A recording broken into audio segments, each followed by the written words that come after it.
أكثر من يموت في هذه الأمة من العين.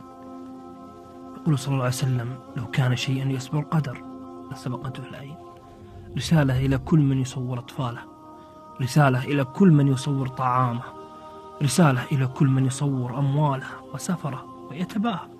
يقول صلى الله عليه وسلم: أكثر من يموت من أمتي بعد قضاء الله وقدره بالعين.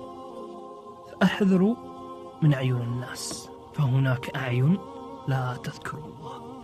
اللهم أبطل عينا معجبة نظرت وما بركت، اللهم أبطل أثر عين معجبة نظرت وما ذكرت، أو حاسدة تتمنى زوال النعم أصابتهم في جمعة رجال أو نساء. اللهم أبطل أثر عين أصابت عقلا فبلدت، أو أصابت علما فضيعت.